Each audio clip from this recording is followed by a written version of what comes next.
मैं doctor एस.ए. Rashid, MD medicine, director classic hospital Shuklaganj Unnao से बोल रहा हूँ। आज मैं आपको जिस विषय पे बोलना चाहता हूँ, एक बीमारी है जो इंडिया में बहुत ही कॉमन है, जिसको हम ट्यूबरकुलोसिस और टीबी के नाम से जानते हैं। ये एक टीबी की बीमारी ऐसी बीमारी है जो हर एक किसी को हो सकती है, चाहे वो बड़ा हो, छोटा हो, बच्चा हो, बूढ़ा हो, वो हर एक में होती है।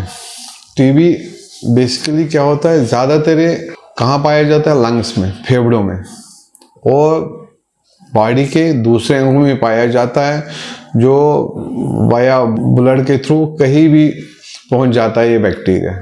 जैसे कि लंग्स में है, फिर ब्रेन में भी हो सकता है, पीछे कमर की हड्डी में भी हो सकता है, कि बोन में हो सकता है। टीबी है, ये एक बैक्टीरिया से होता है, जिस बैक्टीरिया का नाम है माइकोबैक्टीरियम ट्यूबरकुलोसिस। जैसे कि अभी हाल ही में हम लोगों ने देखा, कोविड का इतना बड़ा वो फैला था पूरे वर्ल्ड में, इससे ज़्यादा ही खतरनाक ये टीबी है, लेकिन हम लोगों का अभी ध्यान इधर नहीं है।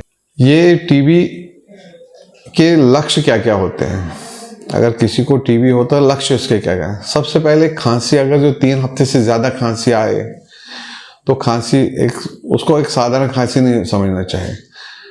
और वेट लॉस हो रहा है, भूख नहीं लगते हैं, रात को पसीना आता है, पेशेंट को कोई मन नहीं करता किसी काम में, और वो पहले अगल बगल में डॉक्टर के पास जाता है, दवाइयाँ खाते या खुद सेल्फ मेडिकेशन करता है।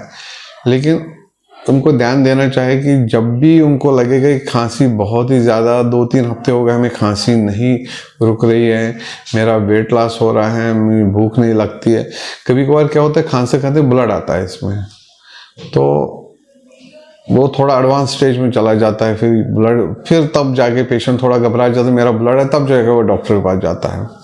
अब इसमें क्या है, टाइप होते हैं, एक लेटेंट ट्यूबरकुलोसिस होती है, एक एक्टिव। लेटेंट क्या होता है? लेटेंट ये होता है कि जब पेशेंट को इसके जर्म, माइकोबैक्टीरियम ट्यूबरकुलोसिस के जर्म जो बॉडी में पाए जाते हैं, लेकिन उनका इम्यून सिस्टम इतना ये स्ट्रांग होता है कि उसके सिम्टम्स नहीं आते हैं।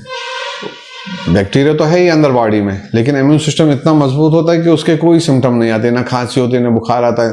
लेकिन धीमे धीमे साल, 2 साल, 6 महीने के बाद ये एक्टिव फेज में चला जाता है, जिससे उसके सिम्टम्स पाए जाते हैं।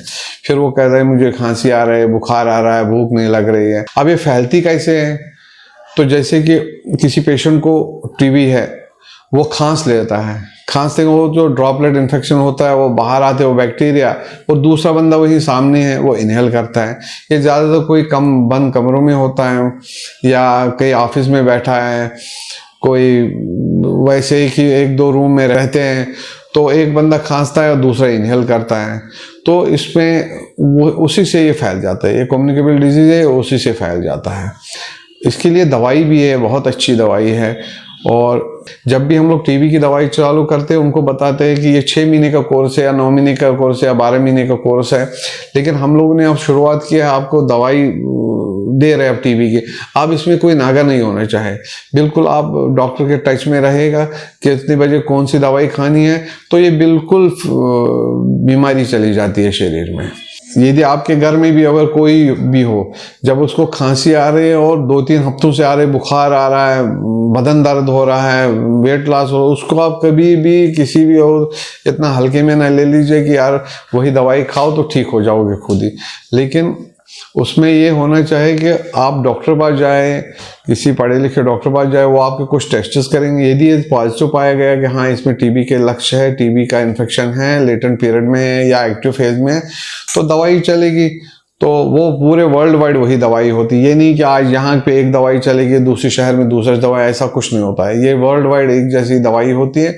आप इसको खा लीजिए, पूरी दवाई ले लीजिए, टाइम पे ले लीजिए, एक दिन आएगा आप इस बीमारी से बिल्कुल मुक्त हो जाएंगे। आपके साथ साथ जो दूसरे भी इन्फेक्टेड हो जाते, अगर आप दवाई ना लेते, वो भी बच जाएंगे। ये कोविड से भी बहुत ज़्यादा खतरनाक बीमारी है, आप इसको ध्यान दे दीजिए। Thank you.